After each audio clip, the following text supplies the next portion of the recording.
Hello, sir? Oo, narito na po ako. Oo, si Angela po ako. Anong tunay kong pangalan? Angelina Madrigal po. Sambit niya sa kausap, buhat sa kabilang linya. Tapos nun ay, mabilis na siyang naglakad papalapit sa taxi na pinara niya. Nang makahinto iyon, ay mabilis na siyang sumakay. Isa siyang talent sa kung ano-anong TV show. Hindi pa siya sikat na artista at wala naman siyang balak na sumikat. Ang gusto lang naman niya ay makakuha ng mga racket at kumita ng pera para sa kanyang pamilya. Mahirap lang sila at may sakit pa ang nanay niya. Ang tatay naman niya ay nakikilabas lang ng tricycle sa mga kakilala nito. May 2 kapatid na nag-aaral pa. Kaya naman ang tawagan siya ng isang nagpapakilalang manager ay agad na siyang kumaripas ng takbo. Alam niyang pera ang kapalit noon. Nang makarating sa tapat ng isang mamahaling salon kung saan siya pinapupunta ng kausap niya ay bumaba na siya ng taxi at nagbayad sa driver. Salamat po, Manong. Tipid pa niyang ngiti, sabay talikod na sa taxi. Kinuha niyang cellphone niyang di-keypad. Alam niyang maraming ng mga uso at nagagandahang cellphone ng mga panahong yon. Pero dahil wala ngang plano si Angela na bumili ng mga ganon ay pinagtsatsagaan niyang luma niyang cellphone. Contact lang naman ang kailangan niya para makakuha ng mga offer na racket mula sa mga manager na nangangailangan ng extra sa mga show at pelikula. Miss, narinig niyang sigaw sa kanya ng isang lalaki na nakatayo sa harap ng kulay pulang kotse. Bakit, sir? Nagtataka niyang tanong. Ikaw ba si Angelina Madrigal? Tanong nito sa kanya. Marahan naman siyang napatango ng 2 ulit bago sumagot. Opo, ako nga po si Angela, short for Angelina Madrigal. Kayo po bang kausap ko sa cellphone? Ganting tanong din niya nang makasagot sa lalaking hindi niya kilala. Eto. Abot nito sa kanya ng isang sobre na makapal. Kinuha naman niya yon. Nanlaki pa ang mga mata niya. Hindi niya akalaing ganoon kalaki ang halagang laman ng sobreng yon. 20,000 pesos. Ang gagawin mo lang, pumasok ka sa loob ng salon at sabihin mo ang pangalan mo. Sa tuwing may magtatanong ng pangalan mo, sabihin mo yung buong pangalan mo, Angelina. Pagkatapos kanilang ayusan, may tatawag sa manager ng salon para tanungin kung okay ka na. Galingan mo lang ang pag-arte. May darating na sasakyan para sunduin ka at ihatid ka sa simbahan at aarte kang bride. Maliwanag ba? Tanong pa nito sa kanya para malaman nito kung nauunawaan ba niya ang mga bili nito. Anong show po ba o pelikula ito? Pang-indie film po ba ito? Sige po, gagalingan ko ang arte ko para maging magandang pelikulang to. Sagot pa niya na maluwang ang pagkakangiti sa mga labi. Salamat po uli sa kabayarang to. Tapos noon ay tinalikuran na siya ng lalaki at sumakay sa pulang kotse. Umalis yon at napakaway pa siya habang tanaw ang kotse. Nako, kailangan galingan ko ang arte ko para matuwa sila at kunin ako ulit sa mga susunod na project. Sabi pa niya sa kaniyang sarili.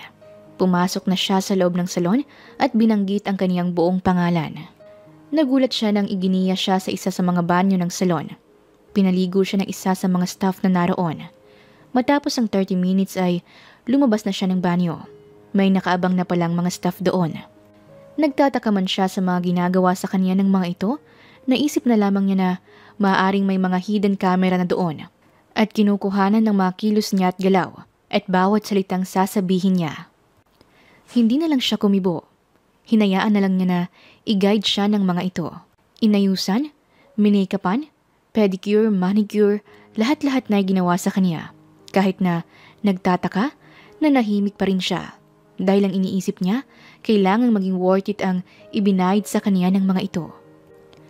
Lumabas siya buhat sa fitting room na suot na ang magarang wedding gown. Narinig niyang gawa pa raw ng kilala at sikat na designer ang gown na yon. Tiyak na malaki ang ginastos ng producer sa indie film na to. Sabi niya sa sarili habang niaangat ang palda ng suot niyang gown. Napapanguso pa siya dahil naaalala niya ang mga sinasabi ng mga inaakala niyang kapwa niya extra. Bilyonaryo raw ang pakakasalan ng babaeng yan. Sabi pa ng isa sa mga manicurista kanina sa kachismisang tagalinis din. Kahit na alam niyang umaarte rin ang mga yon, hindi niya maiwasang magtaka.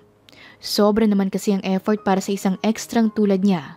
Kaya lang, hindi niya magawang magtanong dahil nakikita niyang effortless ang pag-arte ng mga inaakala niyang kapwa niya extra. Nakakatuwa ang mga kasamahan ko ritong extra. Parang tunay na tunay at walang script. Parang natural lang ang arte ng mga to. Kaya naman ako, aba, hindi naman ako papatalo no. Kung pagalingan lang namang umarte bilang extra, ay, hindi ako pauhuli. Text pa niya sa kaibigan niyang extra lang din sa mga show habang nililinis kanina ang mga paa niya. Dumating na raw ang sundo niya, kaya naman napatayo na rin siya. Bumukas ang salaming pintuan ng salon. Nagulat siyang may pa-red carpet pa ang mga ito sa kanya. Iniangat ng lalaking nakasuot ng tuxedo na itim ang isang kamay para lang alalayan siya pababa ng salon. Inihatid pa siya hanggang sa makapasok siya sa loob ng magarang bridal car. Kitang-kita niya ang mga nagbibilugang mga bibig at naglalakihang mga mata ng mga tao sa loob ng salon. Ayos ang pag-arte ng mga ito ah. Ang gagaling, kapani-paniwala. Bulalas pa niya sa isipan. Napapangiti na lang siya. At syempre, ginalingan niya. Tipid lang ang ngiti niya na para bang siya talagang artistang ikakasal. Sumakay siya sa bridal car at tahimik lang habang umaandar na yon. Ano nga bang ganap ko sa pelikulang to? Natanong naman niya sa kaniyang sarili. 30 minutes lang ang lumipas, nakarating agad sila sa isang sikat at kilalang simbahan sa Makati. Hindi niya alam na ganun kagandang simbahang yon. Dati kasi, nakikita niya lang yun sa TV. Hindi pa rin niya na-experience ang mag-shooting sa ganoong lugar. Iyon ang unang proyektong natanggap niya na patungkol sa isang kasalan. Ano kayang ganap ko? Ako ba talaga yung bride? Nakalimutan yatang sabihin ng manager kung anong eksena ko. Tatakbo ba ako? Ako ba yung runaway bride kunwari tapos ikakasal siya sa ibang babae? Naitatanong niya sa kaniyang sarili.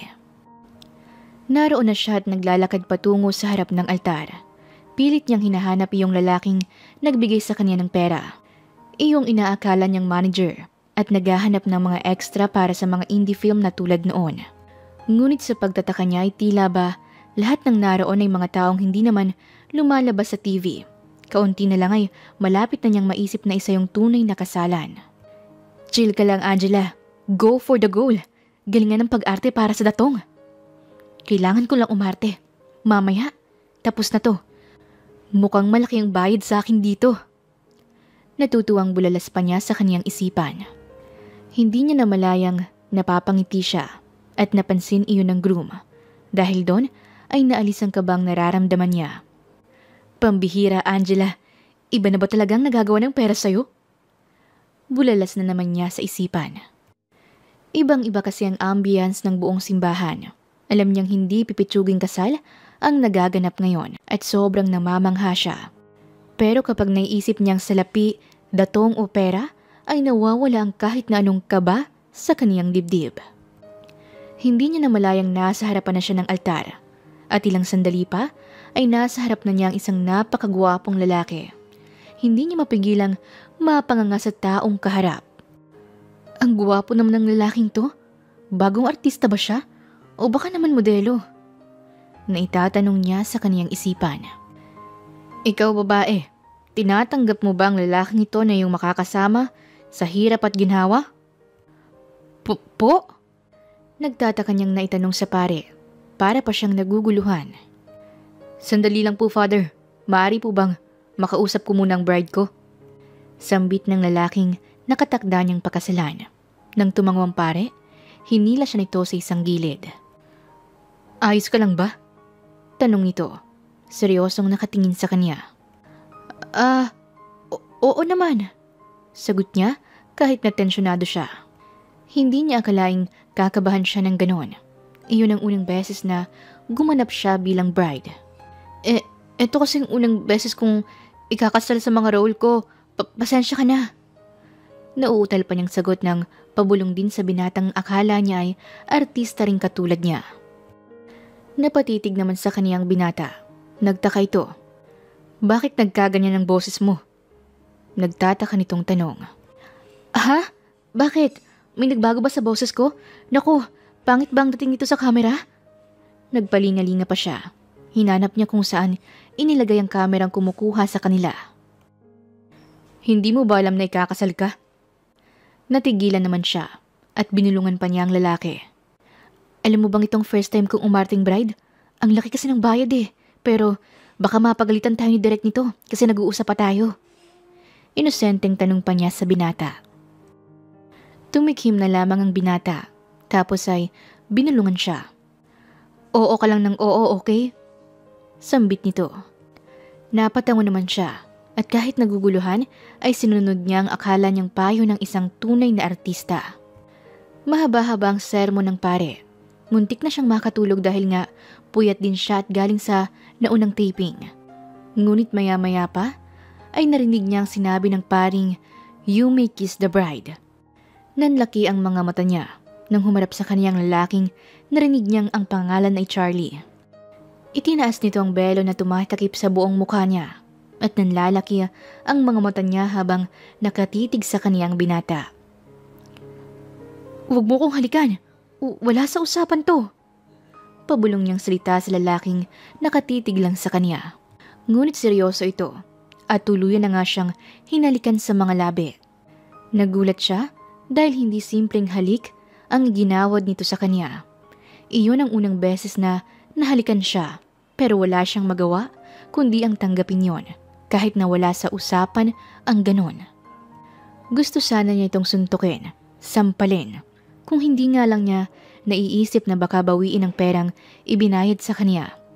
Naiinis niyang inirapan si Charlie, ngunit nakita niyang napangiti ito at tinitigan pa siya. Inis na inis naman niyang hinanap ang dressing room. Buwisit na lalaking yun? Itinuloy talagang paghalik sa akin. Alam kong wala naman sa usapan yun eh. Sabi lang magpanggap na bride.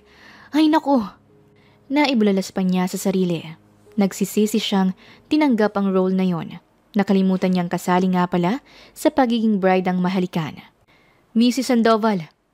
Narinig niyang tawag ng MC ng naturang programa. Hindi naman niya akalaing siya palang tinatawag ng mga ito. Isang lalaking lumapit sa kanya at sinamahan pa siya sa harap ng stage dahil sa maghihiwa raw sila ng cake. "Ano? Kailangan ko pa bang gawin yan?" Napapatangan niyang tanong sa lalaki. Ngunit wala naman siyang magawa kundi ang lumapit na lang din doon at makisama sa paghiwa ng cake. Sunod naman ay ang pagtatapon ng bridal bouquet.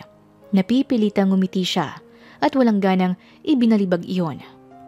Hindi na talaga niya nauunawaan ang mga nangyayari. Bakit ang isang shooting ay tila makatotohanang kasalan?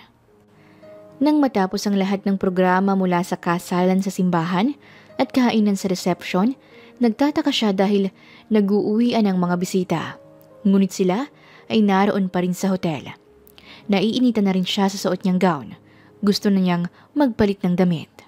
Nasaan kaya ang mga dressing room para sa mga extra? Natanong niya sa kaniyang sarili. Nagulat na lang siya nang ipatawag siya sa isa sa mga mamahaling sili doon sa hotel na kinaroroonan niya.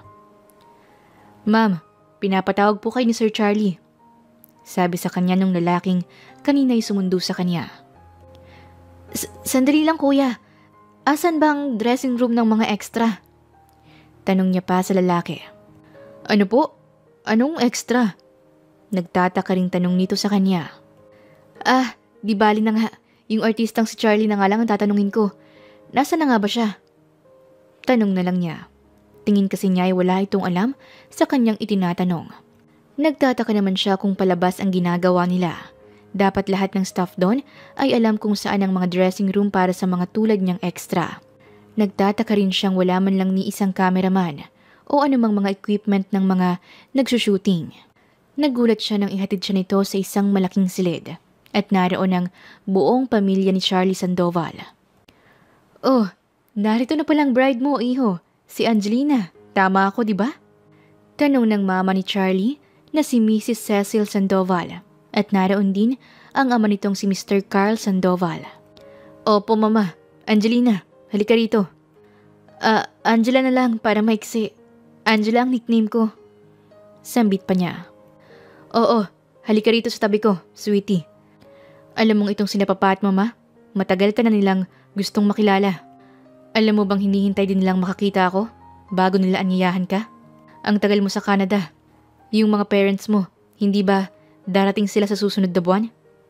Tanong ni Charlie sa kanya at palihim itong kumindat sa kanya.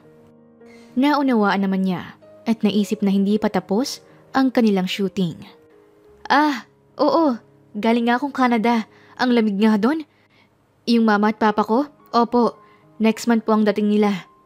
Sabi niya habang alanganing napapangiti at napatingin siya sa mga magulang ng lalaki. Hindi na niya talaga nagugustuhan ng mga nakikita niya sa paligid. Kanina pa nag-alisan ng mga bisita at ang ilang ekstrang sa akala niya. Pero hindi pa rin tapos ang mga ganap niya. Ano ba namang trabaho to? Wala na yatang katapusan. Naibulalas niya sa kaniyang sarili. Siya ba talaga si Angelina, anak? Kasi nag-aalang ang tugon ng ina ni Charlie sa anak. Yes, ma. Kilalang kilala ko ang boses ni Angelina. Siya po talaga si Angelina. Sagot nito sa mga magulang. Bagamat may pagtataka sa mga mata ng mga magulang, ay nauunawaan nito ang ibig niyang sabihin. Kaya naman, nagpa siya nang umalis ang mga ito, kasabay ng ilan pang mga kamag-anakan nila. Sige po, bukas po tatawag kami sa inyo kapag nasa bahay bakasyonan na kami sa Palawan. Magalang nasambit ng binata sa mga papaalis na magulang. Siya naman ay hindi mapakali. Inililibot pa niyang lalo ang paningin niya sa paligid. At nang makitang nag-aalisa ng mga tao, inakala niyang pack up na ang shooting. Tumayo na rin siya at tumakad palapit sa pintuan. Nang naroon na siya, iniharang ng binata ang isang braso nito at masama ang tingin sa kanya. Saan mo naman binabalak pumunta? Masama ang titig nito sa kanya. Nagtaka naman siya. Napapabuga siya ng hangin at bahagyang natatawa sa lalaki. Inakala niyang umaarte pa rin ito. Teka nga, wala bang pahingang shooting na to? Ang alam ko medyo malaki nga ang ibinayad sa akin pero dapat may pahinga naman ako. O di kaya i-break ng ilang oras. Sila kasi. Hindi na niya naituloy yung sasabihin niya nang hawakan siya nito at hilahin papasok sa loob ng silid na yon. Isinara nito ang malaking pintuan ng silid at inilak. Teka, bakit mo ko inilalak dito? Hindi to pwede ah. Ikaw ba wala kang balak na magpahinga? Kasi ako, napapagod na ako. Tama na siguro yung ginawa natin kanina. Tsaka tatawagan ko pa yung manager kasi wala sa usapang hahalikan mo ko ng totoo. Ang akala mo ba? Isang pelikula ito? Akala mo umaarte lang ako? Nakapamewang na tanong ng binata sa kanya. Bakit? Hindi ba? Naguguluhan pa rin niyang tanong. Ano? Sinong may sabi sa'yo? Tunay na kasalan ng pinuntahan mo kanina at totoo na ikinasal ka sa akin. Sambit nito sa kanya. Tila dumagundong naman sa tenga niya ang mga sinabi nito. Hindi siya makapaniwala at nabibingi siya. Anong sinasabi mo? Tanong niyang muli. Hindi pa rin niya mapaniwalaan ang lahat. Hindi ko rin alam kung bakit mo naisipang pelikula ang lahat, o shooting, o palabas. Totoo ang kasal natin kanina. Ano? Naibulalas niya at halos mapasigaw sa mga narinig. Hindi mo ba talaga alam? Tanong naman ni Charlie, sabay napaupo sa sopa. Alam mo naman pala na hindi akong babaeng pakakasalan mo. Bakit mo pa ako tinuruan ng mga linya? Sabi mo pa, puro oo lang isasagot ko. Ako naman si tanga. Oo lang din ako ng oo. Naituro pa niya ang sarili habang napapalatak sa lahat ng mga nalaman. Kasi mapapahiya kami, ang buong angkan ko, kapag nalaman nilang tinakasan ako ng babaeng pakakasalan ko. Hindi ko na nga lang inamin kina mama at papa. Pero tingin ko, nakakahalata sila na ibang tao ka. Sambit pa niya. Bakit ba kasi hindi mo kilalang mapapangasawa mo? Tanong niya sa binata. Bulag ako dati. 5 years kaming may relasyon. Pero last year ako nag-decide na magpa-opera para makakita. Sambit pa nito sa dalaga. Ang tanong ko nga, bakit ako? Bakit ako yung pinakasalan mo? Bakit ako? Tanong pa niya na tila ba gusto na niyang mag-hysterical. Ako nga dapat ang magtanong sa'yo. Bakit nga ba ikaw ang dumating? Ipinasundo ko sa salon si Angelina. Bakit ikaw ang dumating? Napatayo na lang si Charlie. Napatanga naman siya. Pabagsak na napaupo sa sopa. Natutulala siya. Doon palang nag-flashback ang lahat sa kanya. Isang lalaking nagbigay sa akin ng 20,000 pesos. Ang sabi niya, galingan ko lang daw sa pag-arte ko. At sa tuwing may magtatanong sa akin ng pangalan ko, Yung tunay kong pangalan ang sabihin ko. Naiiling niyang sabi at natakpan pa niya ng 2 palad ang kaniyang muka. Naiyak siya dahil na-realize niya na naipagbili niya ang kanyang sarili sa halagang 20,000 nang wala siyang kamalay-malay. Ano na ngayon ang gagawin ko? Hindi pwede to. Hindi ako ang tunay na Angelina na dapat mong pakasalan, kaya aalis na ako. Sabi pa niya, sabay tayo, at nagtangkang lumapit sa pintuan nang biglang may kumatok. Maagap namang lumapit si Charlie sa pintuan at siya ang nagbukas noon. Sir, yung gamit po ni Ma'am Angelina. Sabi ng tauhan nito. Iniabot ang isang lumang shoulder bag at isang maleta na nakita niyang may butas na sa bandang ibaba. At halos hindi na makaikot ang mga gulong dahil sa kalawang. Naiiling niyang kinuha yon at tipid lang na ngumiti sa kanyang tauhan. Ito ba ang mga gamit mo? Pabalagbag na inihagis ni Charlie ang lumang shoulder bag at trolley bag niya. Dahan-dahan naman sa pagtapon ng mga gamit ko. Hindi mo ba alam na nandyan ang cellphone ko? Sigaw niya habang dinadampot ang gamit. Tapos noon ay biglang may tumunog ng napakalakas sa loob ng shoulder bag niya. Nanlaki ang mga mata ni Charlie. Ano yun? May bomba yata yung bag mo. Itapon mo na nga yan. Baka mamaya dito pa sumabog yan. Natatarantang sambit ni Charlie. Hindi kasi nito kilala ang tunog na yon. Napangisi naman siyang kinuha ang bag niya at kunwari ay may kung ano siyang dinukot. Pabigla pa niyang kinuha iyon at inilapit sa binata. Boom! Sabay napahagalpak naman siya ng tawa. Nang makita ang kakaibang itsura ng lalaki, halos nanlaki ang mga mata nito, pati ang butas ng ilong. Hay, ibang klase ka rin talaga no? Ano ba yung bagay na tumutunog na yan? Tanong ng binata. Ang OA mo naman, hindi ka pa ba nakakakita ng ganitong cellphone? Iniharap niya ang cellphone sa mukha nito. Nahawakan naman ito ang cellphone. Eto, cellphone? Ano to? Vintage? May cellphone pa palang nabubuhay na ganito sa panahon ngayon. Ang yabang naman ito. Hoy, hindi porket maganda ang gadget mo ay mamalitin mo na tong cellphone kong di keypad. Mas malakas pa nga ang signal nito at mabilis makatawag eh. Dito nga ako tinawagan ng lalaking yun. Muli na naman niyang naalala at naiiyak na dinampot ang mga gamit niya. Sige na, bye na. Mali ang taong napakasalan mo. Kaya ang dapat kong gawin ay umalis na at hanapin ng lalaking yun. Baka may alam siya at alam niya kung nasan ang tunay mong asawa. Ano? Hindi ka pwedeng umalis. Sa kasulatang pinirmahan mo kanina, totoong ikaw na ang asawa ko. Tahasang sambit ni Charlie. Ano? Alam mo namang hindi, diba? Hindi ako ang tunay na Angelina. Angela ang pangalan ko. Ako si Angela. Isang malaking pagganap lang ang ginawa ko kanina. Extra lang ako sa pelikulang to. Giit pa niya. Pwes, hindi ito pelikula. Hindi pelikula ang buhay ko. Na kapag nalaman ng lahat ang tunay na nangyari, mapapahiya ang buong pamilya at angka namin. Hindi yan pwedeng mangyari. Nanlaki palalo ang mga singkit niyang mga mata at bumilog ang kaniyang mga labi. Anong gusto mong gawin ko? Napapahawak pa siya sa kaniyang bewang. Panindigan mo ang pagiging asawa ko.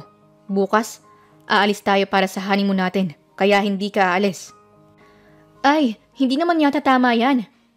Nanlalaki naman ang kaniyang bibig na napapabuga ng hangin. Hindi niya masabi agad ang mga nais sabihin. Wala nga sa mga plano ko sa buhay ang mag-asawa. Walang-wala. May pamilya akong nangangailangan sa akin. Kaya tumigil ka sa mga sinasabi mo at aalis na ako.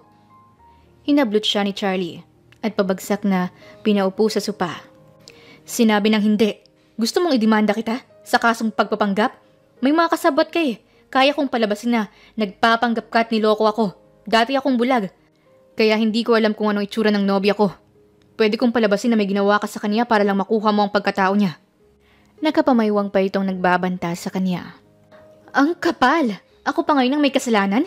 Isa lang naman akong dakilang extra sa mga pelikula at palabas sa TV. Bakit ganito ang mga nangyayari sa buhay ko? Naiiyak na napasabunot siya sa kaniyang buhok. Basta hindi ka pwedeng umalis. Alam ng lahat ng mga tao sa buong hotel na ikaw ang asawa ko. Kaya hindi ka pwedeng umalis. Lumakad pa siya palapit sa pintuan at sinigurado ang pagkakalak noon. Lumipas pa ang ilang oras. Palingalinga siya at naghahanap ng ibang madadaanan. Kahit na anong mangyari ay kinakailangan niyang makaalis.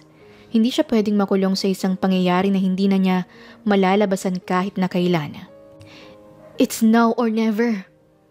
Sambit niya sa kanyang sarili. Tangka na siyang tatalon sa beranda nang may mga kamay na humablot sa kanya, pabalik sa loob. Pareho pa silang natumba dahil na out of balance ang lalaking si Charlie nang hilahin siya nito. Ano ba? Pabayaan mo na nga ako. Hindi ka ba nahihiya sa sarili mo? Hinayaan mong makasal ka sa isang maling babae dahil ayaw mo lang mapahiya. Duwag ka! Sigaw ni Angela sa kanya. Nasisiraan ka na talaga. Tumayo nang mabilis si Charlie at hinatak ang kamay niya papasok sa loob ng silid na yon. Nasa sala siya at nabitawan siya nito habang napaupo sa sahig. Hindi mo ba naiintindihan? Karangalan ng pamilya ko ang masisira. Ayokong mapahiya sila sa harap ng lahat ng mga taong bisita kanina. Palibhasa hindi kilala ang pamilya mo. Walang reputasyong iniingatan. Akala mo gusto kita? Hoy babae, hindi kita gusto. Pero kailangan kong lunukin ang pride ko para sa pamilya ko. Naduro na siya nito habang sinasabi ang bagay na yun sa kanya. Pues, dapat mo ring maintindihan. Hindi niya kilala ang pamilya ko sa lipunan. Pero may mga sikmura din silang kumakalam. Paano na sila kung wala ako? Ako lang ang bumubuhay sa kanila. Hindi mo ba naiintindihan? Giit rin niya sa lalaking nooy nakatunghay sa kanya. So ano? Tatalon ka dyan? Alam mo bang nasa 10th floor tayo? Ha? 10th floor? Gulat niyang nasambit. Hindi niya akalain na napakataas pala ng kinalalagyan nila. Hindi niya akalain na napakataas pala ng kanilang kinalalagyan. Mabuti na lang nakita kita. Hindi ka nakatalon. Ayoko ang mabiyudo ng hindi oras. Bulalas pa nito. Sandali nga. Hindi nga kasi pwede itong nangyayari sa atin. Hindi ako pwedeng... Sige, magkasundo tayo. 5 million. Pwede na ba? Tanong ni Charlie. Ano? Napapanganga na lang niyang naitanong. 5 million. Kapalit ng pagiging asawa mo sa akin. Yung kahit nasan ako, naron ka. Kasi yun ang papel ng isang asawa, hindi ba? Kailangang asikasuhin mo ko at gampanan ang pagiging asawa mo sa akin. Nakahalukip-kip pa ito habang tinatapunan siya ng tingin. Kasama ng obligasyon mo sa kama, okay? Singhal pa nito at tumayo sa harapan niya. Samantalang napapalunok siyang napatingin sa katawan ng binatang nakapamewang pa. Half-naked ito at tanging tuwalya lang ang nakabalot sa pang-ibaba nito. Bakit ba ganyan ang suot mo? Magbihis ka na kaya parang isang maling galaw mo lang itiyak na lilipad ang bird mo? Sigaw niya sa binata. Napapakunot naman ang noo ng lalaki. Noong una kasi, hindi nito magets ang tinutukoy niya. Napanguso naman siya sa nakaumbok nitong harapan. Napatakip naman si Charlie sa ano niya at nakakunot ang noong tumingin sa kanya. Ah, ibang klase ka talaga. Ito ba ang gusto mo? Kung sa bagay, kasal na tayo. Sabi pa nito sa kanya na sinabayan pa ng pagngisi. Napangiwi na lang siya sa lalaki. Mali ka. Hindi ko ipagbibili ang kalayaan ko. Kaya kong magmanat ng buto para sa pamilya ko. At ang pag-asawa, wala sa isip ko kahit na kailan. Pasinghal niyang sabi. Sabay tayo niya upang umalis sa harapan nito. Ngunit maagap na nahila siya nito sa kamay at napaupo siya sa kandungan nito. Ano ba? Napapalunok na tanong niya sa binata. Sabay napatayo siyang bigla. Ngunit maagap na hinapit nito ang bewang niya. Ilang sandali lang at ang lapit na ng mga katawan nila sa isa't isa. See? Hindi na pwedeng hindi mo gampanan ang nagawa mo na. Ikinasal ka na sa akin at asawa na kita ngayon sa ayaw at sa gusto mo. Giit pa nitong muli. Sabay, siniil siya nito ng halik sa kaniyang mga labi. Hindi niya akalain na ang halik na yon ay isang nakakapasong pangyayari para sa kanya. Tila may sarili namang buhay ang mga labi niya na napaganti sa ginawa ng binata sa kanya. Ngunit bago pa niya makalimutang isa lang siyang extra, naitulak na niya ito. Bastos! Mabilis ding lumipad ang isang palad niya sa pisngi nito. Ngunit napapangiting napatingin lang si Charlie sa kanya at umiling pa ng 2 beses. Kinabukasan nga nagtungo sila sa Palawan. Mabilis silang nakarating doon dahil sakay sila ng private helicopter. Hindi na niya kinagulat na napakayaman ng binata. Nakukuyom niya ng lihim ang kaniyang kamao. Naisip niyang takasan ng lalaking ito na kasama niya kung magkakaroon siya ng pagkakataon. Ibinili siya nito ng napakaraming gamit kahit na ayaw niya. Wala siyang magagawa. Anak raw ng mayamang pamilya si Angelina, kaya lahat ay magtataka kung dadalhin pa niya ang mga lumang gamit niya. Ito ang bahay bakasyonan namin. Sambit nito nang ipasok ang kotse sa loob ng bakuran nang bumukas ang malaking gate. Sir Charlie, happy wedding po. Sana'y makabuo na kagad kayo ng magiging supling. Sambit ni Mang Kanor ang katiwala sa bahay bakasyonan. Oh, si Mang Kanor talaga. Mahihiya ang misis ko niyan, pero tiyak po yan. Napabunghalit pa ito ng tawa, sabay umapir sa matandang lalaki. Siya naman ay tipid na ngumiti kahit napilit ay kinakailangan niyang ngumiti. Pumasok sila sa loob ng kabahayan. Narinig niyang pinaalis ni Charlie ang katiwala, matapos tanungin kung okay na ang lahat ng pangangailangan nila doon. Una niyang natanaw ang asul na tubig mula sa swimming pool. Para tuloy, gusto na niyang talunin yon at magpakalunod na lang. Hindi pera ang isyu niya, kundi ang kalayaan niya. Pinakaayaw niya kasi yung may mangingialam sa buhay niya. At para sa kanya, ganoon ang mga lalaki. Para silang mga sungot sa buhay. Ayaw niyang paglingkuran ito, alagaan at kung ano-ano pang obligasyon ng isang babae sa lalaki. Ayaw niya. Angelina, halika na rito sa loob. Gusto kong magluto ka. Tapos mag-shower ka na kasi may gagawin tayo. Gusto kong gawin na kagad natin to. Ayoko kasing pinatatagal ang bagay na dapat mabilis kong nakukuha. Mariin nitong salita. Napataas naman ang kilay niya. Abat, napakadominante mo, no? Nakapamewang pa niyang salita rin sa lalaki. Bakit? Ano ba sa tingin mo ang lalaking pinakasalan mo? Maghihintay kung kailan mo gusto? Isa ito sa mga dahilan kung bakit nag-aasawa ang isang lalaki at tungkulin ng babae na gampanan niyan sa asawa niyang lalaki. Alam mo naman siguro yun.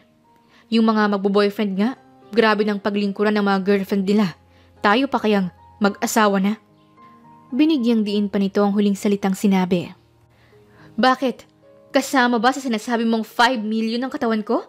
Yung 5 million na yan, kabayaran pa lang yan sa ginawa mong paghalik sa akin. Tapos ngayon ano? Kukunin mo pati katawan ko. Masaya ka? Pasinghal niya itong tinalikuran. Ah, ganon. Halika nga rito. Mabilis siya nitong binuhat na parang sako lang siya ng bigas. Ano ba? Ibaba mo nga ako? Bastos! Ilang beses niyang pinukpok ang likod nito habang hawak siya nito sa dalawang hita niya at isinampay ang katawan niya sa balikat nito. Shut up! Ang ingay mo! Hindi ako papayag na maging ganito ang kasal na ilang buwan kong pinaghandaan. Sambit nito sa kanya. Pabalibag siya nitong inilagay sa kama. Anong balak mong gawin?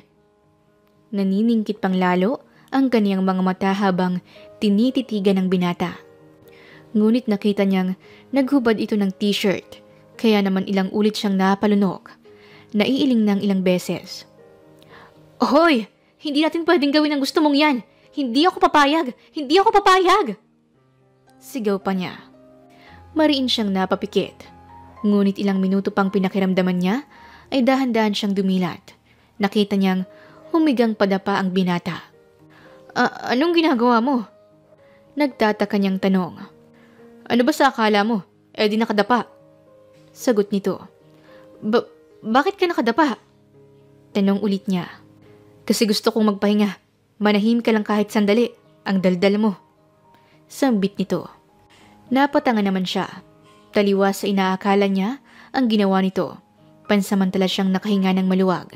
Ngunit naalarma na naman siya nang bigla itong magbangon at inilagay ang braso sa harapan niya at saka muling dumapa. Siya naman ay napahiga na lang rin. Ano ba? Ayoko matulog. Sambit niya. Magpahinga tayo. Pagod ako at gusto ko dito ka lang sa tabi ko. Sambit pa nito. That's an order.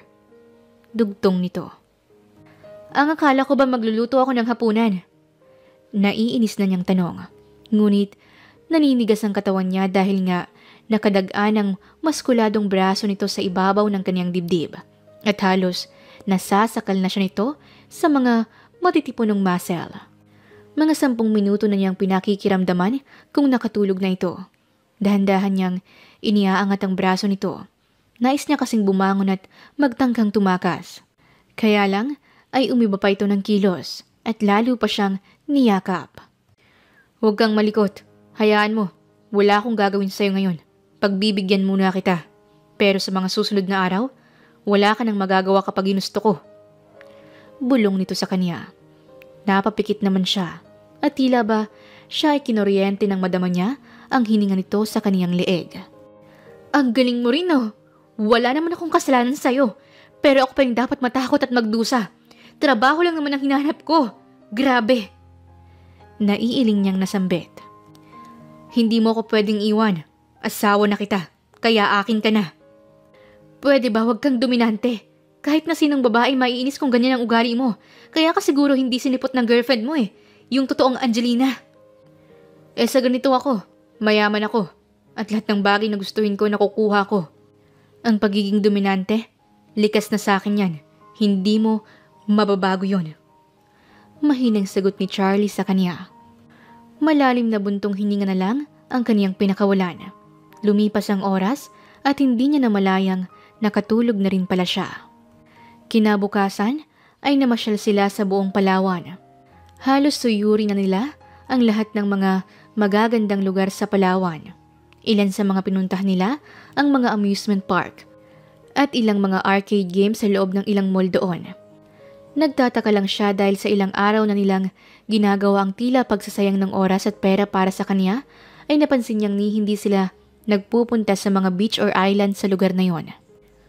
Wala ba talaga tayong balak na mag-beach or magpunta man lang sa mga island? Ang sarap kayang lumangoy sa mga dagat o kaya mamasyal sa mga isla.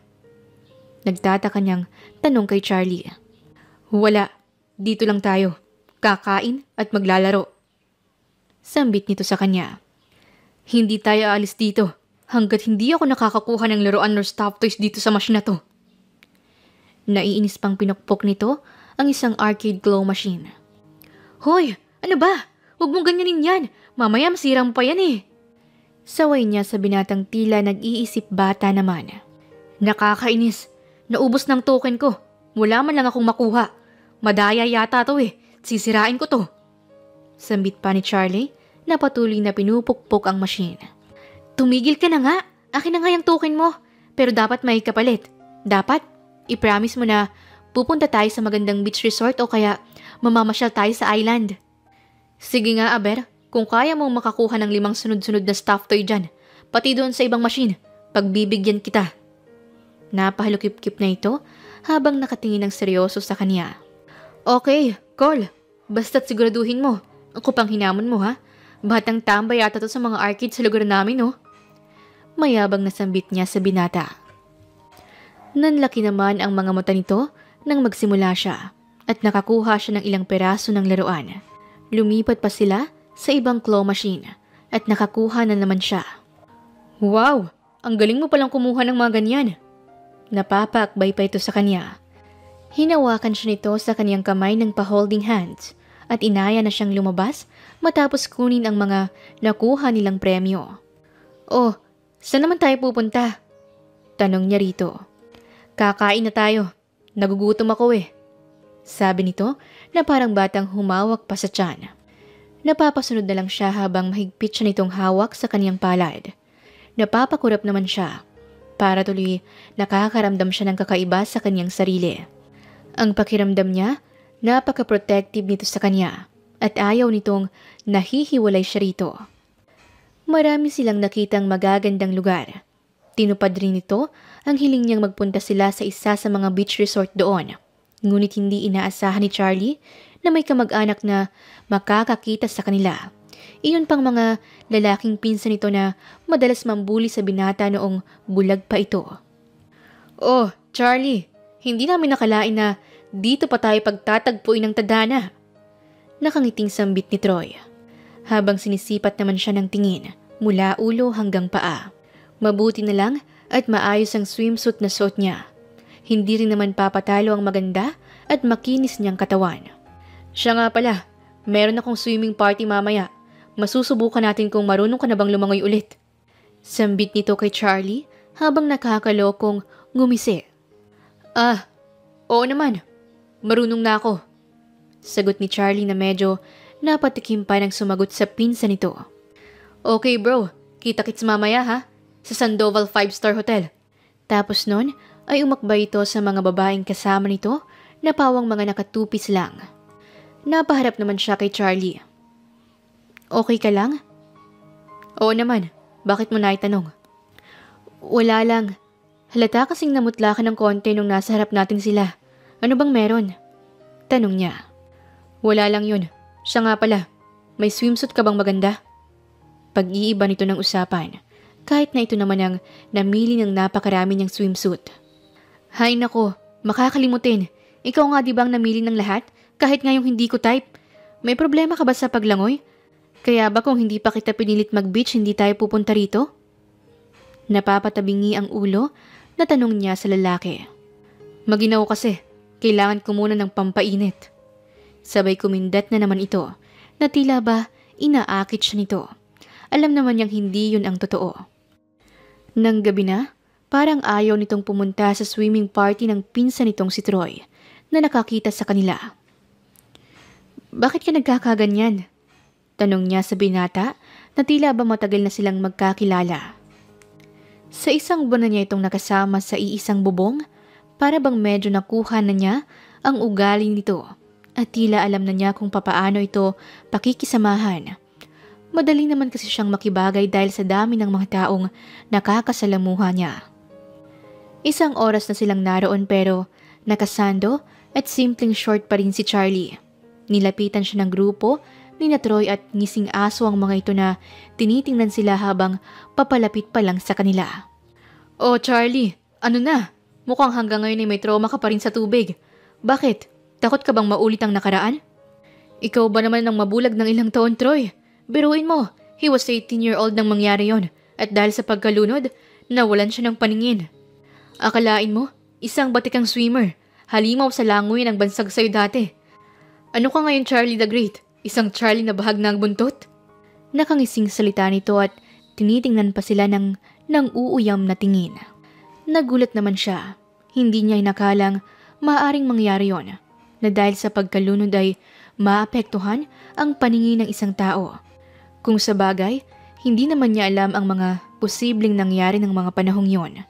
Bahagya niyang hinawakan ang kamay ng lalaking aksidente lang niyang naging asawa.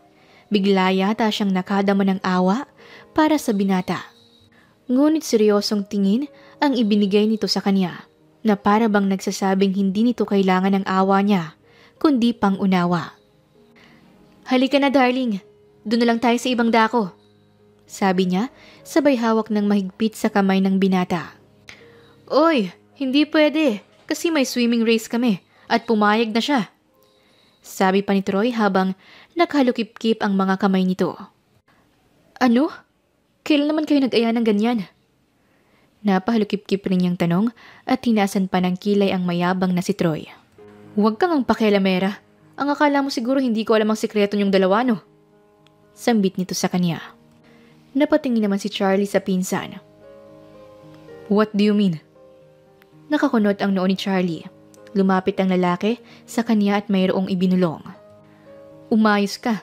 Kilala ko at alam ko ang tunay na mukha ni Angelina Madrigal. Kaya hindi mo ko maluloko. Ikaw lang ang dating bulag. Mariin kahit na pabulong ang sambit nito sa kanya. Nanginginig ang panga ni Charlie at gusto na niyang suntukin ang pinsan niyang napaghambog at walang alam kundi ang kawawain siya. Cole, saan at kailan mo gusto? Ngayon na mismo, bulag. Sabay tawa nito habang naglalakad papauna sa nasabi nitong swimming pool. Nakita niya na doon pa sa pinakamalalim nito gustong makipaglaban, yung halos 9 feet na ang lalim. Charlie, kaya mo bang lumaban? Okay lang naman sana kung hindi na, diba? Huwag kang magpadala sa tukso niya.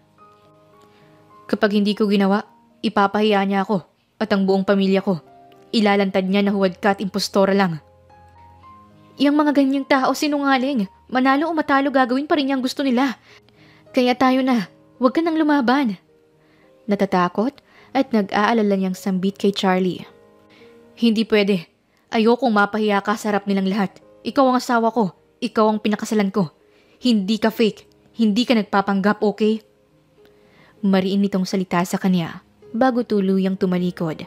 Siya naman ay naiwang nakatulala at sinusundan na lang ng tingin ang asawa. Charlie! Hay! Ang tigas ng ulo! Napapasabunot na lang siya sa sarili. Hindi rin niya napigilang sumunod. Hindi rin naman siya papayag na may mangyaring masama sa binata. Siyempre, kailangang lumabas pa rin itong magaling sa paningin ng lahat. Kaya naman habang naghahanda ng tumalo ng dalawa, medyo malayo-layo rin ang lalangoy nila. At natitiyak niyang kapag nagkataon, siya ang matitigok ng hindi oras. Bahala na akong mategi, basta kailangan niyang lumangoy para manalo siya. Sambit ni Angela sa sarili. Okay, simulan na ang karera. Nang maghudyat ang lalaki, na unang tumalon si Troy. O ano, ready ka nang matalo? Tanong nito sa kanya. Ngunit bago pa man makatalon si Charlie, nauna na siyang nahulog sa pool at hindi niya nagawang makalangoy dahil hindi siya handa. Kaya naman, nagkakawag siya at pinipilit na makaahon. Charlie! Help! Sigaw pa niya. Nanlalaki naman ang mga mata ni Charlie nang makita niyang nalulunod ang kaniyang asawa. Angela! At sa kagustuhan nitong mailigtas siya, ay nakalangoy si Charlie ng mabilis at pinilit na talunin ang takot niya sa tubig. Para bang sa isang iglap nakalimutan niya na may trauma siya at nangibabaw ang adrenaline rush sa isipan niya. Hanggang sa nakarating siya kagad at natulungan niya si Angela. Sweetie, Angela, are you okay? Please answer me. Sigaw ni Charlie habang inilalapit sa gilid ng pool si Angela. May ilang tumulong na may angat nila ang dalaga. Tangkang may magpe-first aid kay Angela ng mouth-to-mouth ngunit mabilis na naitulak ni Charlie. Sira ka ba? Asawa ko yan. Pasinghal nitong sambit sa lalaki. Sige, ikaw na. Baka mamatay siya kapag nagkataon. Agad niyang ginawaran ng CPR ang asawa at ilang pump ang ginawa niya ay nailabas na nito ang lahat ng tubig na pumasok sa baga nito. Nauubong napabangon siya. Nagulat siya nang bigla na lang siyang yakapin ni Charlie dahil sa tindi ng pag-aalala nito sa kanya. Pinag-alala mo ako, Angela. Sambit niya sa kaniyang asawa. I'm sorry. Halos maiyak siya. Hindi naman kasi yun ang plano niya. May loko-lokong tumulak lang sa kanya. Ano na, Charlie? Tumatakas ka ba sa race natin? Samantalang galit na lumapit si Charlie sa kaniyang pinsan at inundayan ito ng isang suntok. Tapos noon ay nagbalik sa pwesto niya upang humandang lumangoy. Tara na, para matapos na ang kayabangan mo. Sigaw pa nito sa mayabang na pinsan. Naiiling itong nagpunta rin sa pwesto. Sa sandaling yon, hindi na siya nag-aalala. Alam niyang na-overcome na ni Charlie ang takot nitong lumangoy sa malalim. Go, darling! Kaya mo yan! Darling! Sigaw ni Angela upang lalo pang palakasin ang loob ng asawa. Nakita niyang ngumiti ito at buong tapang na lumaban sa paligsahang yon at hindi nga siya nagkamali dahil natalo nito ang mayabang na pinsan. Nang makaahon na sila, masama pa ang tingin ng mga ito. Maagap siyang lumapit upang bigyan ng towel si Charlie at yakapin ito. Sa sobrang tuwa niya, ay nahalikan pa niya ito sa harap ng lahat ng mga tao roon. Nagpalakpakan ng mga tao na naroon sa kanilang paligid. Nagulat naman siya nang ilahad ni Troy ang palad nito sa asawa niya. Welcome back, Charlie the Great. Nakangiti nitong salita sa kaniyang asawa. Napangiti namang tinanggap ni Charlie ang kamay nito at nagyakapan naman sila at naghampasan pa ng mga likod. Nagtilian ng mga kalalakihan na kanina lang ay akala niya ay mga kaaway ni Charlie. Congratulations! Nagbalik na si Charlie. Nakakalangoy na siya ulit. Sigaw ng isa sa mga kaibigan nito habang binubuhat pa siya ng mga ito at muling inihagi sa swimming pool. Napagtanto niya na nagawa lang pala ng mga ito ang bagay na yon dahil nais nilang makabalik ito sa paglangoy. Simula kasi nang mabulag ito, nawala na ng tiwala sa sarili at nakalimutan ng may mga kaibigan siyang nagmamahal sa kanya. Kaya naman nang makita niyang masaya na ang binata, tila ba naisip niyang iyon na ang pagkakataon para umalis siya. Hindi naman malaman ni Charlie kung saan siya hahanapin. Papagabi na at alam niyang hindi naman ganun kadaling makakabiyahe si Angela paluwas ng Maynila. Nang umuwi siya ay wala na rin ang mga gamit nito. Hindi na niya tuloy alam kung ano ang kaniyang gagawin. Nagbalik siya ng Maynila kahit na wala si Angela. Hindi na niya ito nakita sa Palawan. Kaya naman nang makabalik siya sa kanilang mansyon, sinabi kaagad ng mga magulang niya na alam na nila ang totoo. Na hindi si Angelina Madrigal na mayaman at sopistikada ang napakasalan niya. Sabi ng mga ito, invalid daw ang kasal na yon. Sinong may sabi? Siya lang ang babaeng pakakasalan ko. Wala nang iba. Sambit pa ni Charlie sa mga magulang. Pero anak, nakita na namin si Angelina. Sambit ng kanyang ina. Charlie! Sigaw nito. Nakilala niya kagad ang boses nito. Kaya alam niyang ang tunay na Angelina ang kaharap niya ng mga sandaling yon. Alam mo naman na hindi akong babaeng yon. Bakit mo itinuloy ang kasal? Dahil ayokong mapahiya ang pamilya ko. Oo noon, iyon ang dahilan ko pero ngayon, kung ibabalik ako sa sitwasyong yon, pakakasalan ko pa rin siya kahit na malaman ko pang hindi siya ang Angelinang nakilala ko noon. Dahil worth it siyang pakasalan. Alam ko yon, kahit na halos isang buwan lang kaming magkasama. Sambit niya sa harapan ng mga magulang niya at ng dati niyang kasintahan. Okay, alam ko kung saan mo siya matatagpuan. Kaya mo bang tanggapin kung anong klaseng lipunan ang kinabibilangan niya? Tanong ni Angelina. Oo, kaya please, tulungan mo ko. Nakikiusap niyang tugon kay Angelina. Sa isang squatter area sa Maynila, nakatira si Angela.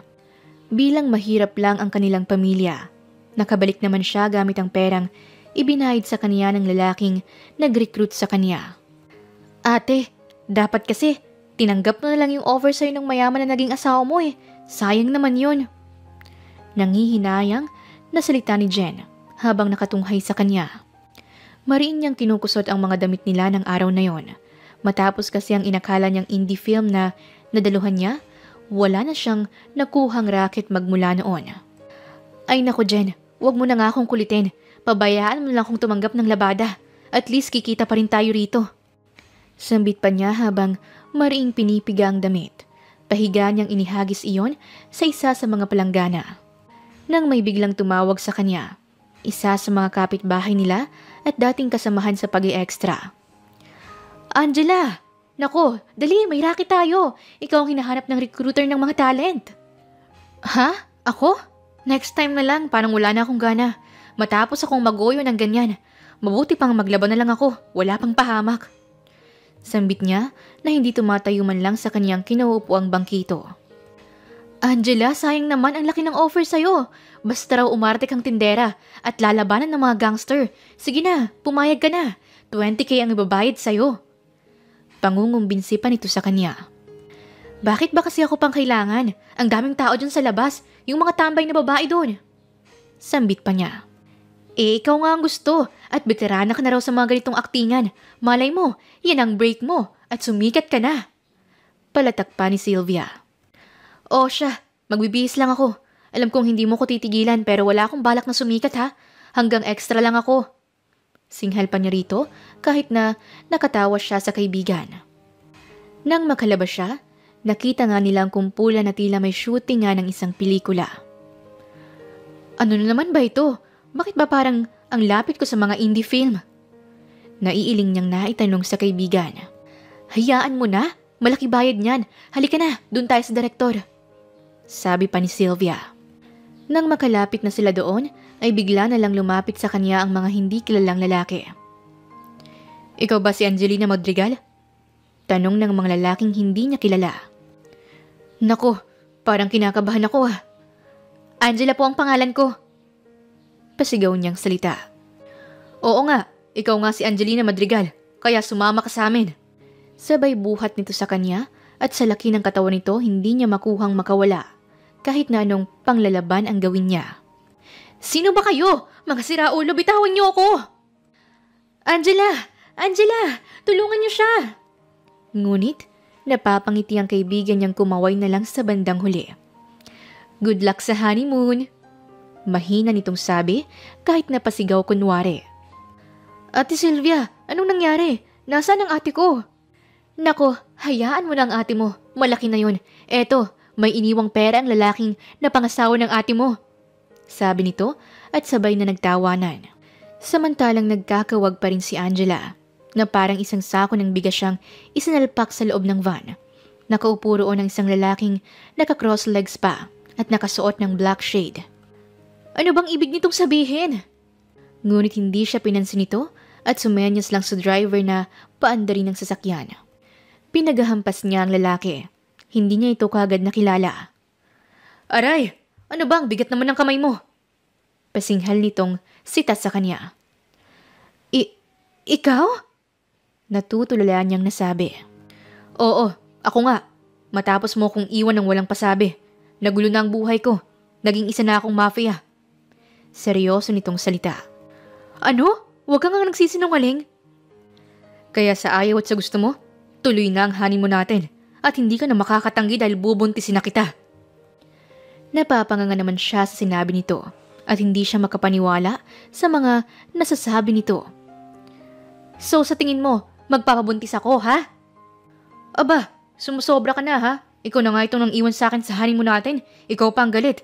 Hindi na ako papayag na iwan mo pa ako uli. Kaya sa ayaw at sa gusto mo, mag-honeymoon tayo. Sabi pa nito sa kanya. Bahagya naman siyang kinilig. Dahil ang totoo ay miss na rin niya ang binata. Mahal na niya ito. At sa halos ilang linggo nilang paghihiwalay, ito lang naman ang palaging laman ng isipan niya. Nasa bahay bakasyunan na naman sila sa Palawan. Sa pagkakataong yon, pareho na silang naliligo sa swimming pool. Suot niya ang pinaka-sexy niyang two-piece na si Charlie mismo ang pumili. Ang sexy mo naman, para tuloy gusto ko nang umahon. Tara na kaya sa kwarto. Aya pa nito sa kanya. Grabe ka naman, kalulubog pa lang natin dito sa pool. Para naman lalo ka pang tumapang sa tubig at mawala na ang trauma mo. Sabi pa niya sa asawa. Matagal nang wala ang trauma ko sa tubig. Alam mo kung saan ako may trauma? Saan naman? Natatawa niyang ganting tanong sa asawa. Sa'yo, sa pagalis mo, at sa pag-iwan sa akin ng walang paalam. Nanggigigil na sambit ni Charlie. Sabay kabig sa kanya. At mas inilapit pa nito ang katawan niya sa katawan nito. Napaangkla naman ang kamay niya sa batok nito. At hindi na niya napigilang halikan ang asawa niya. Bakit nga ba ako? Bakit ako ang aksidenteng naging bride ni Mr. Charlie Sandoval? Dahil ikaw naman talagang babaeng minamahal ko. Ipinagtapat na sa akin ni Angeline, kaya hindi siya sumipot sa kasal. Alam niyang hindi siya ang unang babaeng nakilala ko, kundi ikaw. Nagkakilala tayo 5 years ago. Hindi mo ba naaalala na may tinulungan kang bulag at isang araw mong sinamahan sa airport? Ako? Sa airport? Napapaisip siya. Muli niyang hinagilap sa isipan niya. 5 years ago nagkataong may racket siya at aalis ang lahat papuntang Dubai. Kaya lang, na-late siya at naiwan siya ng flight. Nung naiwan ako ng flight, ikaw yung totoy na bulag? Napapatakip siya ng dalawang palad. Nung panahong yon, mukhang totoy si Charlie. Payat kasi siya at walang ganang kumain. Kaya naman inakala ni Angela na mas bata sa kanya si Charlie ng mga panahong yon. Anong totoy ka dyan? Oo, ikaw nga yun. Naiinis na lumangoy palayo si Charlie sa kanya. Habang siya naman ay lumalapit at natatawa. Sorry naman, ang akala ko kasi talaga totoy ka lang noon. Iyakin ka kasi. Bakit ka umiiyak? Sabi pa niya. Hindi ako umiiyak noon. Napuwing lang ako noon. Tapos bigla mo na lang akong inabutan ng panyo. Anong sabi mo? O totoy, huwag ka nang umiyak. Darating din ang mga sundo mo. Inabutan mo pa ako ng sandwich. Habang naaalala yon, ay hindi makatingin ng asawa sa kanya. Oo nga, ikaw paling lalaking iyakin. Ako bang dahilan kung bakit ka nagpalaki ng katawan? Sambit pa niya. Naiwan mo kasi ang panyo mo na may nakaburdang Angelina Madrigal. Iyon ang basa ng yaya ko nun. Actually, nasa akin pa nga yun eh. Sabi pa ni Charlie. Sige na, huwag ka nang magtampo, Totoy. At least, hindi tayo pinagtagpo lang. Tayo palang itinadhana. Muli niyang hinalikan si Charlie sa mga labi, kaya't gumanti naman ito. Sweetie, dito na lang natin to gawin. Wala namang ibang tao, tayo lang. Nakangisi nitong sabi habang patuloy siyang niyayakap. Pilyo ka talaga. Sambit rin niyang ginantihan na lang ng halik ang mga lambing nito at pinagbigyan ang kaniyang asawa sa gusto nitong gawin nila doon. Pagkatapos ng isang linggong honeymoon nila, lumuwas na sila ng Maynila. Humarap siya sa mga magulang ni Charlie tulad ng nais ng mga ito. Maayos naman siyang pinakitunguhan ng magulang ni Charlie. Wala nang nagawa ang mga ito kundi tanggapin na sila ang naging mag-asawa. Natutuwa rin naman kasi ang mama ni Charlie dahil sa naging masayahing muli ang anak nila. Hindi tulad noon na palaging nakasimangot at tahimik. "Mama, ang sarap po talaga ng luto ninyo." Masayang bati ni Charlie sa luto ng kanyang mama. "Malaki ang naitulong ni Angela. Alam mo bang siya ang lumasa sa timpla niyan?" Sambit ng biyanan niyang babae habang nakangiti sa kanya. "Nako, hindi naman po. Kayo naman po talagang nagluto, Mama." Tipid pa siyang napangiti. "Siya nga po pala. Mamaya po ay pupunta naman ako sa bahay ni na Angela. Mama, Papa." Sabi ni Charlie. "Ano? Ibig mong sabihin kinuha mo siya nang hindi ka man lang humaharap sa mga magulang niya?" Nagulat na nasabi ng kaniyang ama. Nako, ayos lang po yun, Papa. Sanay naman po kasi ang mga tao sa bahay namin na wala ako. Yun nga lang po, magugulat talaga sila na may asawa na ako."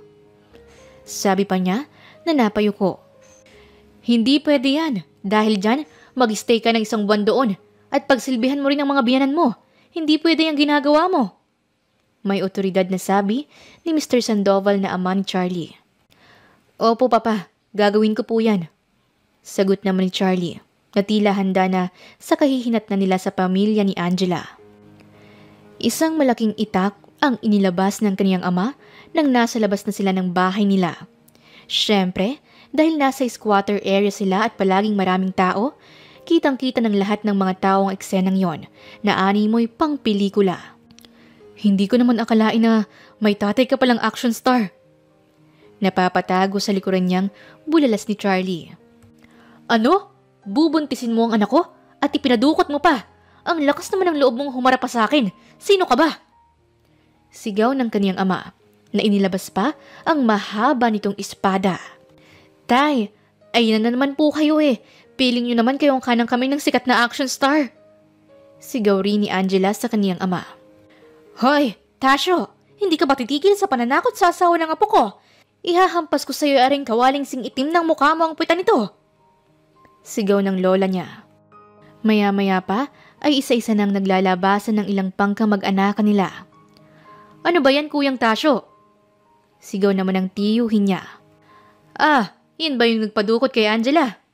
Sigaw ng tiyuhin niyang malaki ang tiyan.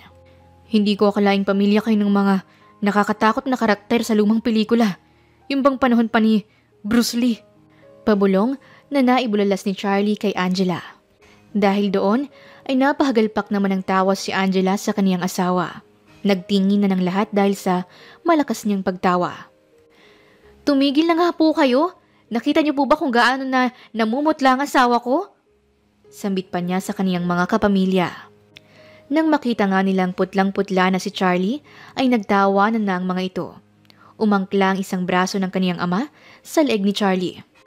"O iho, hindi ka naman mabiro. Ang totoo niyan, mabuti nga at kinidnap mo ang babaeng yan kung hindi nako. Matututong na ang matres niyan. Tumatanda na eh." Sabi ng kaniyang ama. "Tatay naman, ang sama naman ang lumalabas sa bibig ninyo."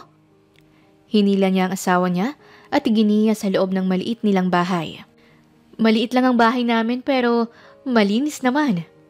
May pagmamalaking sambit ng ina ni Angela. Agad na nagmano si Charlie sa kaniyang babaeng biyanan. "Magandang araw po. Natutuwa po akong makilala kayo." Sambit ni Charlie. "Pasensya, maliit lang ang kwarto ko sa taas. Hati pa kami ni Jen doon." Sabi niya naman sa asawa. "Okay lang ate, doon na muna ako kina Ate Sylvia makikitulog habang nandito kayo ng darling mo." Sabat ni Jen. Nilakihan naman niya ito ng mga mata dahil sa pagbigkas ng salitang darling. "Oo ate, hindi ko sasabihin kay Kuya Charlie na noong nalasing ka, iyak ka ng iyak at tinatawag mo pa siya." Natatawang pambubuking ni Jen sa kanya. "Talaga? Tinatawag niya ako?" Napapangiting tanong ni Charlie. "Opo kuya, sabi pa nga niya, walang niya kang darling ka, bakit miss na kita?" Sabay humagulhon lang iyak si ate. Kaya lahat kami dito, alam at kilala ka na. Ikaw ang darling ni ate. Jen, ang daldal mo talaga. Sigaw niya sa kaniyang kapatid. Napapakamot naman sa batok si Charlie habang tinitingnan ng asawang si Angela at ang lahat ng miyembro ng pamilya nito. Ang akala niya ay nakakatakot at panay hudlom ang nakatira sa isang lugar na mukhang magulo at maraming tao. Hindi akalain Charlie na may mga tulad nila Angela na may mabubuti namang puso na nakatira sa ganoong lugar. Alam mo, sweetie, akala ko magulo at nakakatakot ang lugar mo. Ang kinalakihan mong lugar. Pero ngayon, nalaman kong hindi naman pala. Asus, ngayon alam mo na hindi naman porket mukhang magulo at crowded ang lugar ay masasama na ang mga tao. Nagkataon lang na ipinanganak ang may gintong kutsara sa bibig. At kami naman ay lata lang. Pero kahit na ganon, mabubuti ang kalooban ng mga taga rito. Napaakbay na lang si Charlie sa balikat ng asawa. Habang dinadamo nila ang malamig na hangin habang nasa itaas na bahagi sila ng bahay na gawa lang sa tinagpi-tagping mga kahoy at yero. So amazing, this house! Sambit ni Charlie. Buong buhay kasi nito, noon lang nakakita ng bahay na yari sa mga scrap ng yero at kahoy. Welcome to my mansion! Halika na't patulog na tayo. Sabi pa ni Angela na niyakag siya papasok sa kwarto niya noong dalaga pa siya. Natutuwa namang pinagmasdan ni Charlie ang mga larawan niya noong kabataan pa niya. At habang pinagmamasdan iyon ay may nakita itong larawan sa photo album. Iyong cheering squad noon na lumalahok sa patimpalak sa isang kilala at sikat na university kung saan naman nag-aral si Charlie noon. Ikaw to? Nagkita na pala tayo nung college ako. Kayo pala yung nag-cheering na umiyak yung isa sa inyo. Tingin ko ikaw yung umiyak. Oo, ako nga yung umiyak. Nakakainis kasi yung pinaghandaan namin tapos natalo kami. Natatawang sambit niya sa asawa. Nakabig naman siya nito at napahiga siya sa kama. Palagi mo na lang akong ginugulat. Saan pa kaya tayo nagkita noon? Tanong ni Charlie na titig sa kanya. Hindi rin siya makapaniwala na ilang beses na palang pinagtagpo ang kanilang mga landas. Isa lang ang ibig sabihin niyan. Si Angelina Oasis Madrigal ay itinadhana kay Mr. Charlie Sandoval. Sabi niya habang ikinakawit na rin ang mga braso sa leeg ng kaniyang asawa. Charlie, bakit at paano ka nabulag? Naitanong naman ni Angela. Hindi pa kasi niya alam ang dahilan. Nalunod ako at nagkakawag. Sa pagkawag ko, hindi ko na malayang tumama ang ulo ko sa bakal. Kaya yun, naapektuhan ang paningin ko. Kaya after nun, na-trauma na talaga ako sa tubig. Pero mabuti na lang at dumating ka sa buhay ko. Dahil sa'yo, bumalik ang tapang at lakas ng loob ko. Nawala ang takot ko. Nahaplos naman niya ang mukha ng asawang nakapaibabaw sa kanya. Minsan pa nakadama siya ng lungkot para sa mga panahong nagdurusa ito nang wala siya. Mabuti na lang okay ka na. Sabi pa niya habang malambing na hinahaplos ang pilat ni Charlie sa mukha. Bahagya naman iyong natatakpan ng buho kaya hindi na nito ipinatanggal pa. Kaya kung ayaw mo akong malungkot muli at magkasakit, huwag mo na akong iiwan pang muli. Sambit nito na muli na namang inilapat sa kaniyang mga labi ang labi nito. Na-realize nila na hindi lahat ng aksidenteng nangyayari sa buhay ng tao ay talagang nagkataon lang, kundi may mga nangyayari talaga na inadya ng Diyos na mangyari sa kanila dahil sila talaga ang itinadhana ng kapalaran. Makalipas lamang ang ilang buwan, ay binayaan agad sila ng isang supling. Sa isang buwang pamamalagi ni Charlie sa bahay ni Angela, ay marami siyang natutunan sa buhay. Masaya siyang nakisama sa pamilya nito at napatunayan niyang kahit na nakatira ang mga ito sa isang squatter area, ay hindi ito mga basagulero dahil maayos ang pamilya ni Angela at may mabubuting puso. Wakas. Maraming salamat po sa pakikinig ninyo sa kwentong pag-ibig ni Angela at Charlie. Muli, ito po si Inday Series at hanggang sa ating muling kwento. Maraming salamat po.